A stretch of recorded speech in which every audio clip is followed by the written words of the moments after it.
ආයුබෝවන් සුබ දවසක් ප්‍රාර්ථනා කරනු ලබනවා සියලුම මකර ලග්න හිමියන්ට. ඔබ සැම සාදරයෙන් පිළිගනු ලබනවා මාගේ YouTube නාලිකාවට. අද මේ වීඩියෝ තුලින් මකර ලග්නයට පසුගිය කාලේ ඔබට මොනවද සිදු වුනේ? ඉදිරියට ඔබට මොනවද සිද්ධ වෙන්න පුළුවන්? මෙන්න මේ වගේ ඒ වගේම වසර සාර්ථක කරගන්න ඔබ මොනවද කළ යුත්තේ කියන මේ හැම දෙයක්ම මේ වීඩියෝ තුලින් සාකච්ඡා කරනු ලබනවා. එහෙනම් වීඩියෝ අවසානයේ දක්වාම රැඳෙන්න කියලා මම ඔබෙන් ඉල්ලනවා.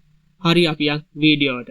මකර ලග්නය කියන්නේ දුකට අධිපති සෙනසුරට අයත්.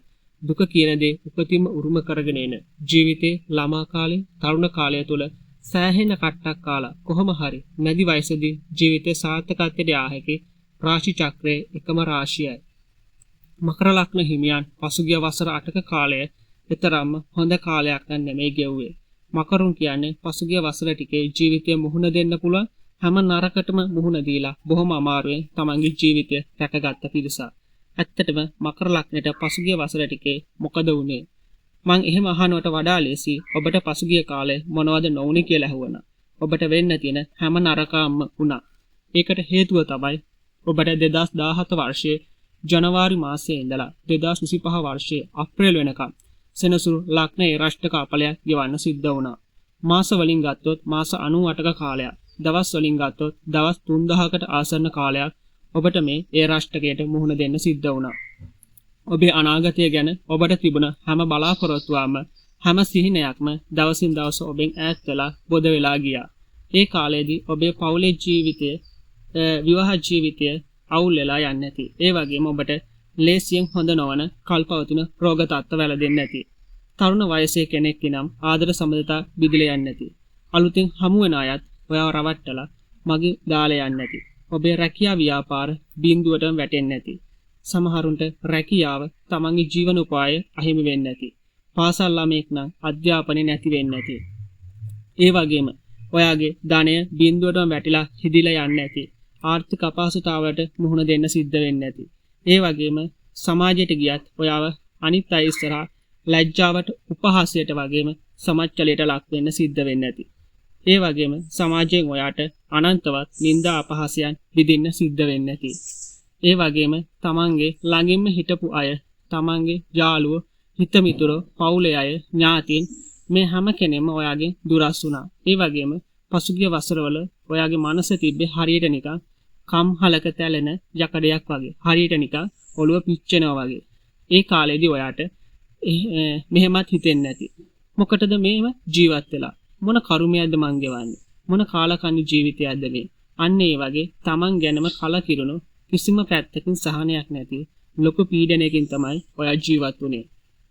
සාමාන්‍ය අනෙක් ලග්න වලට වඩා මකරුන්ට ඒ රාෂ්ට්‍රීය කාලයේදී දුක් විඳින්න වෙනවා වැඩි. මොකද ඔයාගේ ලග්නාධිපති ශනි නිසා ඔයාට බය නැතුව දුක දෙනවා. හැබැයි ඔයාට සතුටු වෙන්න පුළුවන් එකම කාරණය කවදාවත් සෙනසුරු ඔයාට ජීවිත හානියක් කරන්නේ නැහැ. කවදාවත් ඔයාගේ හතරහන්දි කඩලා එක්තැන් කරන්න යන්නේ නැහැ. ඔයාව සදාකාලික අබ්බගාතයක් කරන්න යන්නේ නැහැ. මකර ලග්නයට අනෙක් ලග්න වලට වගේ මේ වගේ බරපතල දඩුවම් සෙනසුරු දෙන්නේ නැහැ. ඔයාට දඩුවම් දෙන්නේ ආපහු කවදා හරි දවසක නැගිටින්න පුළුවන් වෙන විදිහට. ඇත්තටම ඔය සෙනසුරු ඒ රාෂ්ට්‍රීය කාලයේදී ඔබට හැම පැත්තකින්ම දුක වේදනාව දීලා බලනවා ඔයාගේ දරා ගැනීමේ ශක්තිය කොච්චරද කියලා. මොකද මකරුන්ට තරම් දරා ගැනීමේ ශක්තිය වෙන කාටවත්ම නැහැ.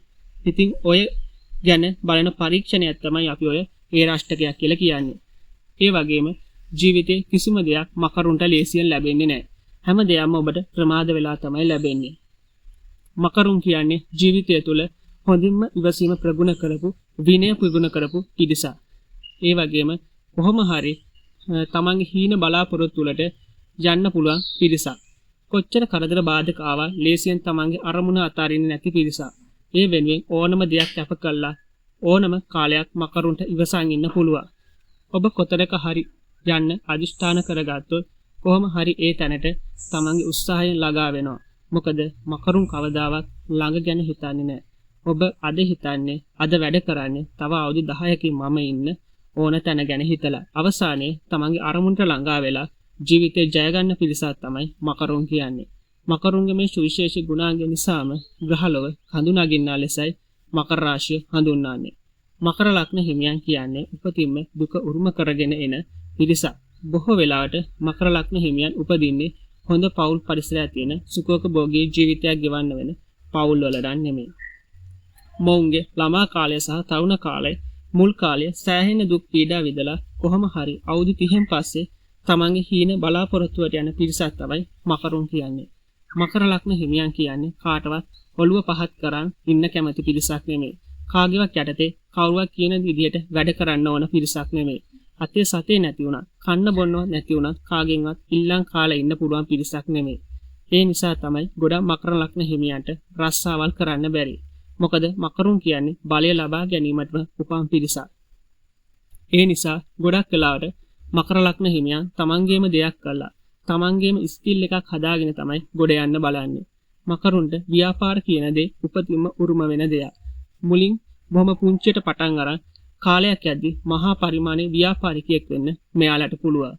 අවුරුදු 40 50 වෙනකොට තමන්ට අවශ්‍ය සියලුම ලෞකික සැප සම්පත්, යාන වාහන, දේපල ඉඩකඩ මෙයාලගේ උත්සාහයෙන්ම උරුම කරගන්න මකරුන්ට පුළුවන්. හරි, මම මෙච්චර වෙලා කතා කළේ ඔබේ අතීතයේ වගේම ඔබගේ ගතිගුණ, චරිත ලක්ෂණ, ඔබ මොන වගේ කෙනෙක්ද කියන දේවල් ගැන. හරි, අපි දැන් යමු මේ වසරට අදාළ ඔබගේ පලාපල විස්තරය වෙතට. මකර ලග්න හිමියන් පසුගිය වසරේ ඔබගේ ලග්න ඒ රාෂ්ටක අපලයේ ගෙවලා දාලා දැන් බොහොම හිතේ සැහැල්ලුවෙන් තමයි මේ කාලේ ඉන්නේ. නමුත් ඔබ පසුගිය කාලේ බිමටම ඇද වැටුණු නිසා තවම ඔබට ජීවිතේ හිතන තරම් සාර්ථකත්වයක් අත්පත් කරගන්න හැකියාවක් ලැබිලා නැහැ. දැන් සෙනසුරු ඔබේ තුන්වන භාවය තුලයි සිටින්නේ. තුන්වන භාවය කියන්නේ සෙනසුරුට ඉන්න හොඳම භාව තුනෙන් එකක් විදියටයි සලකන්නේ. දැන් සෙනසුරු පසුගිය කාලේ කඩා වැටුණු ඔබේ ජීවිතය නැවත නගා සිටුවීමට සෙමින් ඔබට උදව් කරමිනුයි ඉන්නේ. මේ තුන්යන්න කියන්නේ ඔබගේ වික්‍රමස්ථානය. ඉතින් මේ සෙනසුරුට පුළුවන් අද ඔබ ජීවිතයේ මොනතරම් පහළ මට්ටමක හිටියත් ඉදිරි වසර දෙක තුල ඔබේ ජීවිතේ වික්‍රමයක් කළා ඔබට උඩට ගෙනියන්න. ඔබේ ජීවිතයත් හරියට මැනුවල් වාහනයක් ඩ්‍රයිවිං කරනවා වගේ. පසුගිය වසර 8 තුල ඔබ ආපස්සට රිවර්ස් ගියර් එකේ තමයි ගියේ. මොකද ඔබ අඩියක් ඉස්සරහට තියාදී සෙනසුරු ඔබව අඩි දෙකක් පස්සට ඇද්දා. හැබැයි දැන් ඔබේ කකුලෙන් අදින්න කෙනෙක් නැහැ. ඔබ දැන් පළවෙනි ගියර් එකේ සෙමින් ඉදිරියට ගමන් කරනවා. හැබැයි ඔබේ ජීවිතේ පරිවර්තනයක් කරන්න පුළුවන් ඊටම සුබ ග්‍රහ මාරුවක් මේ ජූනි වල සිදු වෙනවා. මේ මෙතෙක් ඔබගේ 6 වෙනි තුල සිටි ගුරු ග්‍රහය තමන්ගේම උච්ච රාශිය වන කටක රාශියට ගෝචරය වෙනවා. මේ ගුරු කියන්නේ ජන්මයාට සුබ ප්‍රතිඵල විතරක්ම දෙන්න පුළුවන් එකම සෞම්‍ය ග්‍රහය. ගුරු ග්‍රහය 2014 වර්ෂයට පස්සේ ඔබේ හත් තැනට ගෝචරය වෙන්නේ. මේත් සමග ඔබට පංචමහා පුරුෂ යෝගයක් වන ගුරු හංස යෝගය උදා වෙනවා. මේ යෝගය රාජ්‍ය යෝගයක්, ධන යෝගයක් වගේම ඥාන යෝගයක්ද වෙනවා. මේ ගුරු කියන්නේ ප්‍රඥාවට අධිපති ග්‍රහයා වගේම ධනයට අධිපති ග්‍රහයාද වෙනවා. අන්න එහෙනම් මේ ජූනි වලින් පස්සේ ඔබේ ආදායම් තත්ත්වයේ ඉහළ යාමක් වගේම අලුතින් ආදායම් උපයන්න පුළුවන් මාර්ග දොයට විවෘත වෙනවා. මේ ගුරු කියන්නේ විවාහකාරක ග්‍රහයාද වෙනවා. මිනිසුන්ට ඊටම ගෞරවාන්විත සපවත් විවාහ ජීවිතයක් ගත කරන්න ලබා දෙන්නේ මේ ගුරු ග්‍රහයා. මේ බ්‍රහස්පති ඔබගේ හත් වෙනි තුල ජූනි සිට නොවැම්බර් දක්වා මාස 5ක කාලයක් වැඩි සිටිනවා. එහෙනම් ඔබ විවාහ බලාපොරොත්තු සිටි මකර ලග්න හිමියෙක් නම් ඔබට විවාහ වීමට සුදුසුම කෙනා තමයි මේ ජූනි වලින් පස්සේ හමු වෙන්නේ. අපි අර කතාවට කියන්නේ මම බදින්නේ කවදා හරි හරිම කෙනාව මට හම්බෙච්ච දවසට කියලා. අන්න ඒ වගේ ඔබේ ජීවිතේට හරිම කෙනාම තමයි මේ උච්ච ගුරු ග්‍රහය මුණගස්සන්නේ. මෙයා කවදාවත් ඔයාට වැරදි කෙනෙක්ව ජීවිතේට ලං කරන්නේ නැහැ. මම දන්නවා මකර ලග්න හිමියන් පසුගිය වසරවල වැරදි ආදර සම්බන්ධතාවල පැටලිලා ගොඩක් දුක් විඳා රැවටුණා. ඒ වගේම විවාහ වෙලා හිටිය බොහෝ දෙනාගේ පෞල් ජීවිතවල සමගිය නැති වුණා. සමහර අය නීතියෙන් වෙන් වුණා. විශේෂයෙන්ම පහුගිය කොරෝනා කාලේදී වගේ ඔයා මේ අත්දැකීම් වලට මුහුණ දෙන්නේ නැති. ඒ වගේම ඔයා පසුගිය කාලේ කොච්චර ජීවිත ඉස්සරහට යන්න උත්සාහ කළා හරි ප්‍රතිඵලයක් ගන්න බැරි වුණා. හැබැයි දැන් එහෙම නැහැ. ඔයාගේ උත්සාහය තරමට ඔයාට ප්‍රතිඵල ලැබෙනවා. ඒ වගේම මේ බලවත් ගුරු ග්‍රහයාට හැකියාව තියෙනවා ඕනෑම කල්පතක ඉන්න මිනිසෙක් රජ මැදුරට ගෙනියන්න පුළුවන් හැකියාවක්. ඔයාගේ උප්පත්ති කේන්ද්‍ර සටහන තුල ගුරු ග්‍රහයා උච්ච සොක්ෂේත්‍ර බලයෙන් හිටියනම් ඔයාගේ ජීවිතයේ විශාල වෙනසක් මේ ජූනි වලින් පස්සේ බලාපොරොත්තු වෙන්න පුළුවන්. හැබැයි හැම කෙනෙක්ගේම කේන්ද්‍ර සටහන තුල ගුරු ග්‍රහයා බලවත් වෙලා නැහැ. සමහර අයගේ නීච වෙලා සතුරු වෙලා දුර්වලවයි දුර්ග්‍රහය සිටින්නේ. එවැනි අයට මේ යෝගවල බලය ලබා ගන්න ටිකක් අමාරුයි. හැබැයි ජ්‍යොතිෂය තුල ඕනෑම අපලයකට පිළියම් තියෙනවා වගේම ඕනෑම දුර්වල ග්‍රහය බලවත් කරගන්න පුළුවන් ක්‍රම තියෙනවා. ඉදිරියේදී මම මේ ගුරු මාරුව ගැන වෙනම වීඩියෝවක් ගේනවා. ඒකෙදි මම මේ සේරම කියනවා. මේ ගුරු මාරුව මාස 5ක ආසන්න කාලයක් තියෙනවා. හැබැයි ඔය මාස 5 එක දිගටම සුබ ප්‍රතිඵල ලැබෙන්නේ නැහැ. ඔය ගුරු ග්‍රහය අති උච්ච වෙන. ඒ කියන්නේ ගුරුගේ උපරිම බලයට ළඟා වෙන්න පුළුවන් අංශක ගණනක් තියෙනවා. ඒ අංශක ගණනට අයත් වෙන දින කිහිපයක් තියෙනවා. අන්න ඒ වගේ දවසක ඔයා කරන ඕනෑම සුබ කටයුත්තක් ආරම්භ කළොත් අනිවාර්යයෙන්ම ඒක සාර්ථක වෙනවා. හරියට නිකන් අපි නැකතක් බලලා වැඩ කරනවා වගේ. ඉතින් මම මේ හැම දෙයක්ම ගුරු මාරුව වීඩියෝ එකේදී ඔයාට කියනවා. මම ඔයා වෙනුවෙන් ඒ උදව්ව කරන්න. මොකද ඕනෑම කෙනෙක් Taman ඉන්න තැනින් එක පියවරක් හරි උඩට එන්න පුළුවන් නම් ඒකයි වටින්නේ. ඒකට තමයි මේ විෂය තියෙන්නේ. ඔයා ඒ වීඩියෝ එක දාපු ගමන් නොටිෆිකේෂන් එක මාර්ගෙන් ගෙන්න ගන්න මගේ channel එක subscribe කරලා තියාගන්න. ඉතින් මේ සෙනසුරු වසර 30කට පස්සේ තමයි මෙහෙම බලවත් වෙලා තියෙන්නේ. ඒ වගේම මේ බ්‍රහස්පති ග්‍රහය අවුරුදු 12කට පස්සේ තමයි බලවත් වෙලා තියෙන්නේ. ඉතින් මේ වගේ සුබ ග්‍රහ පිහිටීම ඉතා කලාතුරකින් තමයි උදා වෙන්නේ. 2025 වර්ෂය කියන්නේ ඔබ දුක අවසන් කරපු වසර. 2026 කියන්නේ ඔබ ජීවිතේ දිනන්න ආරම්භ කරන වසර. ඔබ බය වෙන්න එපා. පසුගිය කාලේ වගේ නරක කාලයක් නැවත ඔබට උදාවන්නේ නැහැ.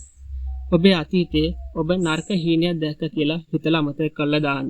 ඔබේ අතීතය වෙනස් කරන්න බැරි වුණාට ඔබේ අනාගතය ලස්සන කරගන්න ඔබට තවමත් අවස්ථාව තියෙනවා.